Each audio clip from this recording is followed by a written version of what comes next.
Please subscribe to the channel, hit the like button, and leave a comment. Thank you. Chapter 1: A Humble Beginning. On February 12, 1809, in a small log cabin in Kentucky, Abraham Lincoln was born. His family was poor, and his father, Thomas, worked as a farmer. Young Lincoln had little formal education, as he was often needed to help with chores and work on the farm. But he had an insatiable love for learning.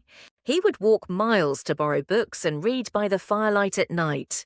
One day, Lincoln came across a book called The Life of George Washington. This biography of America's first president fascinated him and planted the seeds of leadership in his mind. Lincoln later said, "All I learned from books." However, his childhood was far from easy.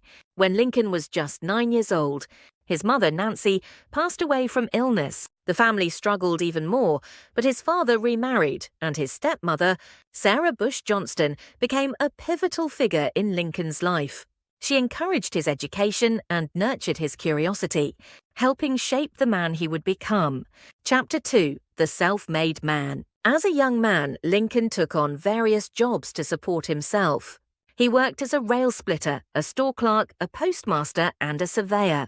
During this time, he taught himself law by reading books and studying late into the night. He also developed a talent for public speaking, often participating in local debates. His wit, humor, and ability to connect with people made him a natural leader. In 1834, Lincoln was elected to the Illinois state legislature, marking the beginning of his political career. He was a member of the Whig Party and later joined the newly formed Republican Party. Lincoln was deeply opposed to the expansion of slavery, a stance that would define his political identity. He earned a reputation as Honest Abe, a man of integrity and principle. Chapter 3: The Road to the Presidency. In the 1850s, the issue of slavery divided the nation. Lincoln emerged as a leading voice against its expansion.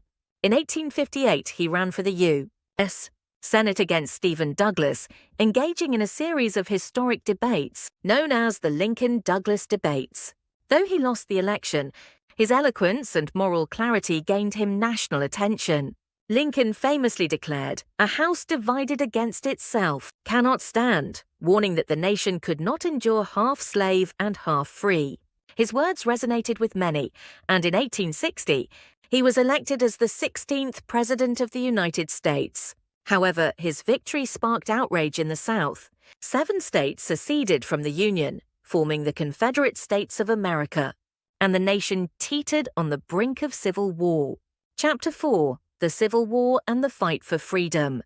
When the Civil War began in April 1861, Lincoln faced the greatest challenge of his life. His primary goal was to preserve the Union, but as the war dragged on, he realized that ending slavery was essential to the nation's survival.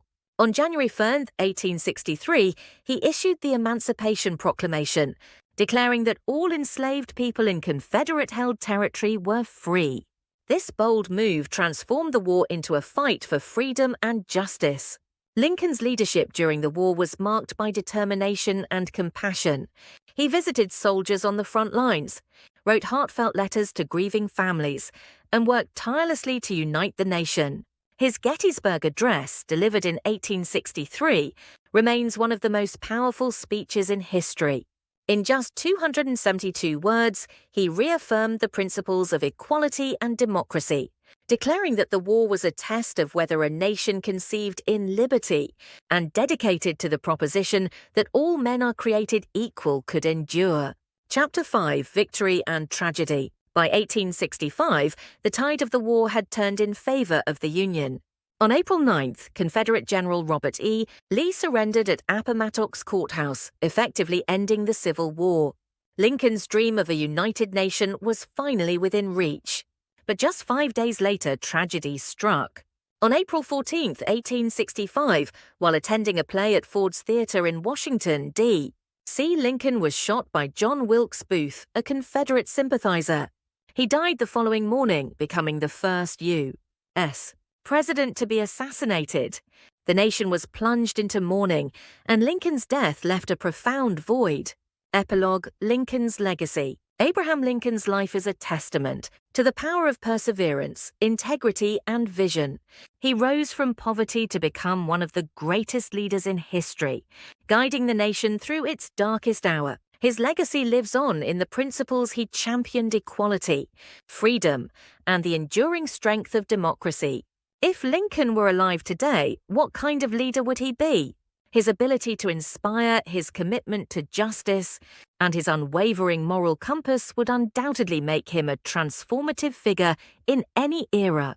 His story reminds us that even in the face of immense challenges, one person's courage and determination can change the course of history.